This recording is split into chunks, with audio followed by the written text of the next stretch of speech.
lecture on quantum mechanics. Today we will see the Compton effect. Compton effect, discovered in 1923, was discovered by Arthur Holly Compton, American physicist. He received Nobel Prize in 1927. What is Compton effect? When a monochromatic beam of high frequency radiation, like say X-rays or say gamma rays, the scattered radiation, when it is scattered from a substance, the scattered radiation contains two types of wavelengths. One is having same wavelength as that of the incident radiation, and the second one is having a little higher wavelength than the incident radiation. This effect is known as the Compton effect.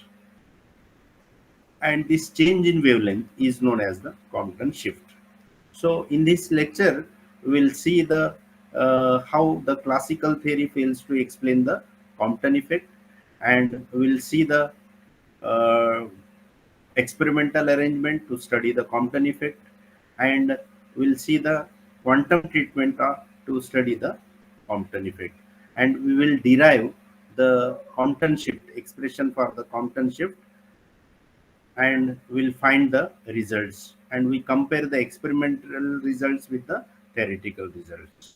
So let us see how the classical theory fails to explain this result.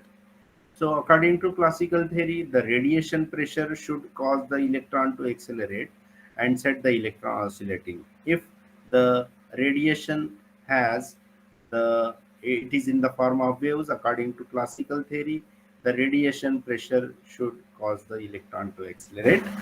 There should be a range of frequencies for the scattered electrons. Compton effect considered the X-rays scattering from the free electrons. Classically should get re-radiation at equal or lower frequencies. Classically, re-radiated frequency depends on the intensity and exposure time. Experimentally, the frequency shift is independent of the time and intensity. So these are the results, experimental results, and a classical explanation does not match. So let us see how quantum theory explains the Compton effect. It is. So quantum theory says there is a radiation is in the form of photon. Photon strikes the electron of the substance, and there is a transfer of energy. And during transfer of energy, photon loses certain energy, and electron receives energy. And the assumptions made for the Compton shift is the interaction of the particle, that is photon and the free electron is there, and the collision is relativistic and elastic. The laws of conservation of energy and momentum hold good. So let us see the experimental arrangement. This is the experimental arrangement. So this is the source of radiation, this is the target material, and this is the detector. Detector can be rotated, and the wavelength of scattered radiation at every angle of scattering can be measured by this arrangement. So this is the let us see the schematic arrangement of Compton effect is like this. This is the X-ray source, and this is the target material. It is scattered in this direction. The collimated beam can be detected by this arrangement.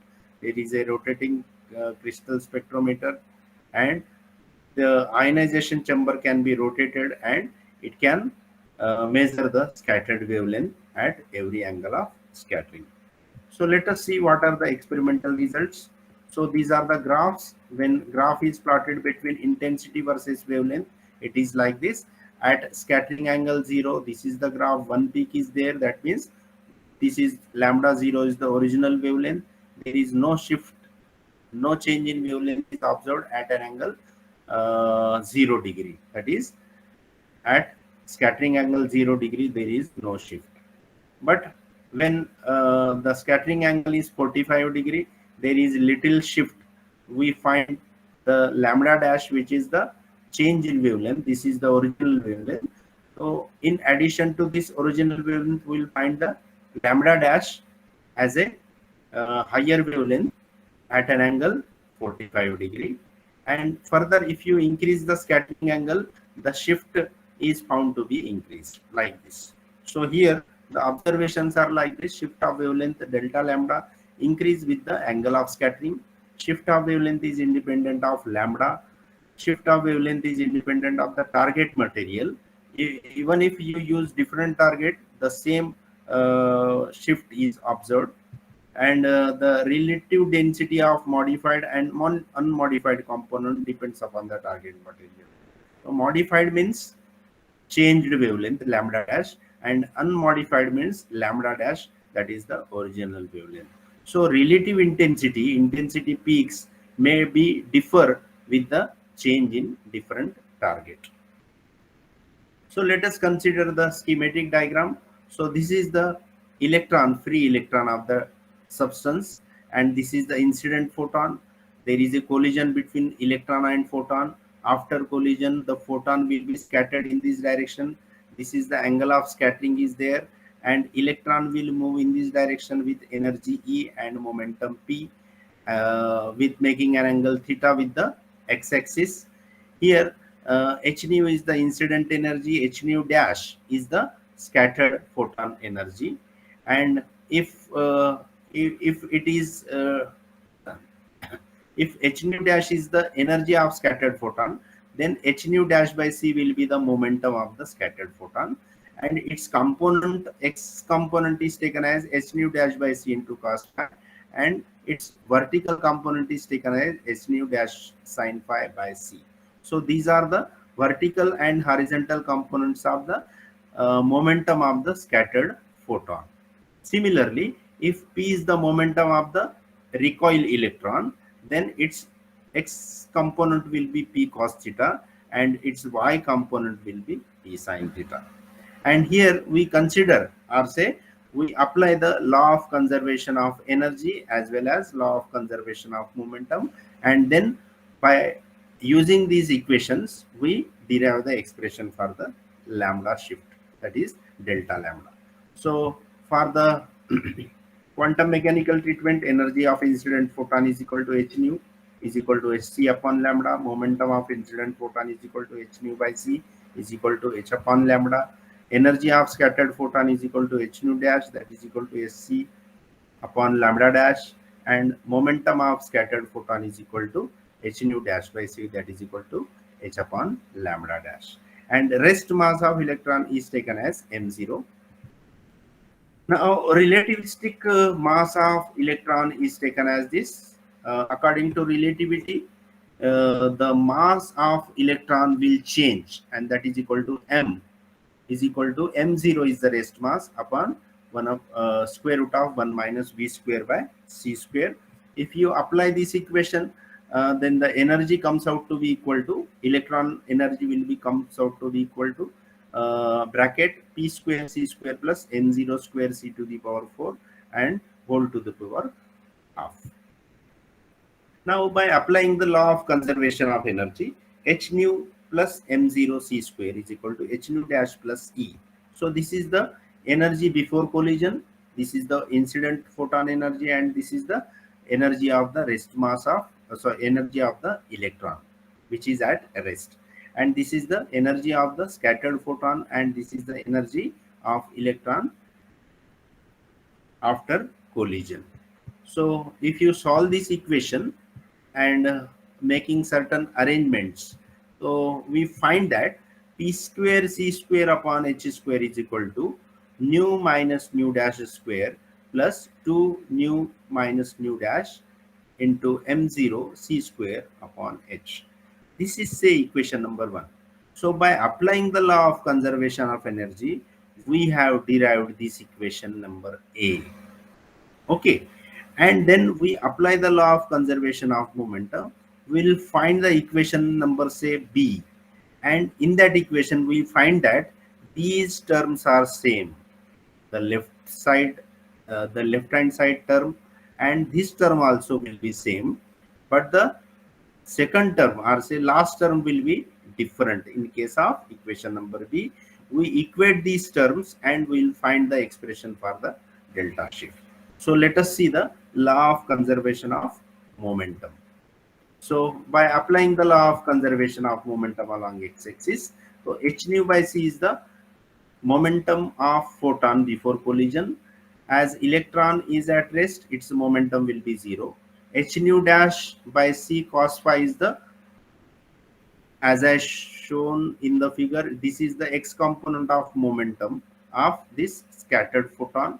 So h nu dash by c into cos phi is the momentum along x-axis, that is of scattered photon, and p cos theta is the momentum of electron along x-axis. So this is along x-axis, so p cos theta can be written as h nu by c minus h nu dash by c cos phi, and therefore Pc upon h cos theta is equal to nu minus nu dash cos phi. Now, if you apply the law of conservation of momentum along y-axis, so there is no motion along y-axis before collision, so therefore it is 0. H nu dash by c sin phi is the y component of momentum of scattered photon minus p sin theta. As p sin theta is in this direction, so therefore it is taken as minus sign. If you again solve this, you will get Pc upon h sin theta is equal to nu dash sin phi. Therefore, if you square and add these two equations, we will get equation like this, and therefore the equation number B will be like this. As I said, these terms are same as in equation number A in the previous slide. So we will equate these terms to get the expression for the lambda shift. So from equation A and B and compare the terms, we will get this equation. If you replace the value, say nu dash is equal to C upon lambda, then you will get the equation like this. And finally, lambda dash minus lambda. Lambda dash is the changed wavelength and lambda is the original wavelength. So lambda dash minus lambda is equal to delta shift. Delta lambda is equal to this much. So shift of wavelength. So this is the expression for the shift of wavelength is equal to h upon m0c 1 minus cos phi. So h upon m0c is a constant. H is a Planck's constant. M0 is the rest mass of electron. C is the velocity of light, and 1 minus cos phi. Here phi is the variable. So therefore shift of wavelength only depends upon the angle of scattering. So this is the important result. So let us calculate the value of this constant and let us see what happens. So this is the Compton shift, and its value comes out to be equal to 0.02428 into 1 minus cos phi, and that is in angstrom.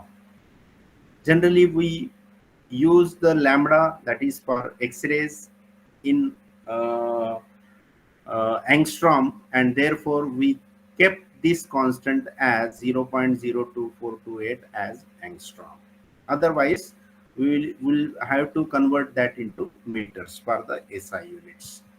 So conclusions: the wavelength of scattered photon lambda dash is greater than the wavelength of incident photon. Delta lambda is independent of the incident wavelength, and delta lambda have the same value for all substances having free electron. So delta lambda only depends upon the scattering angle. These are the conclusions. So this is the formula of Compton shift. So let us see the Compton shift at different angle of scattering. So for phi is equal to 0, cos phi is equal to 1, then lambda dash is equal to lambda, there is no shift. And for phi is equal to 90 degree, cos phi is equal to 0, and shift of lambda is equal to h upon m0c, and this value is called the Compton wavelength. So Compton wavelength is equal to 0.02428 angstrom.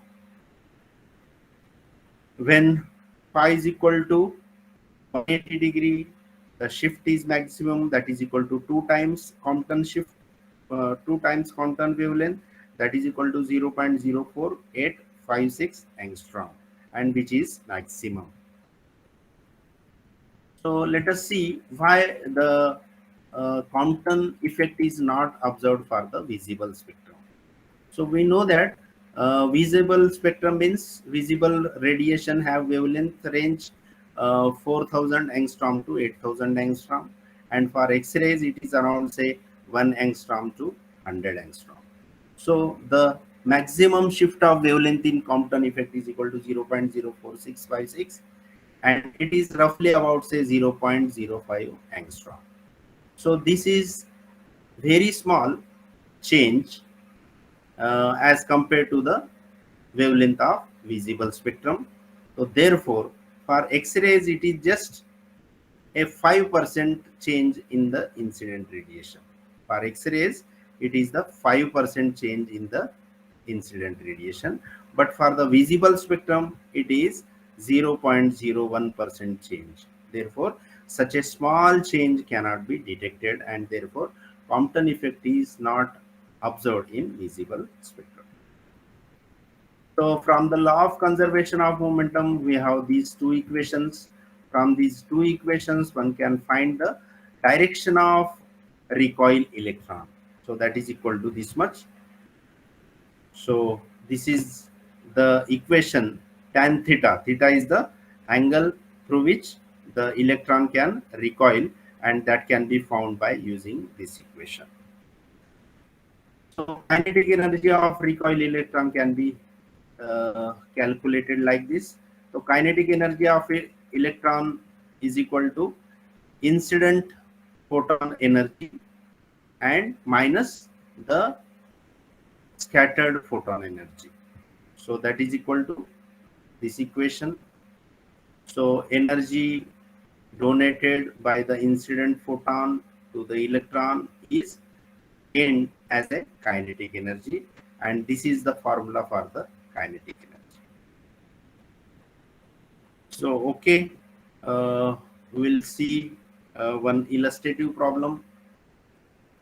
So there is one problem: X-rays of wavelength 0.3 angstrom are scattered by electron in a block of carbon to 45 degree. Find the wavelength of scattered photon, the maximum wavelength present in the scattered radiation, and the maximum kinetic energy of recoil electron.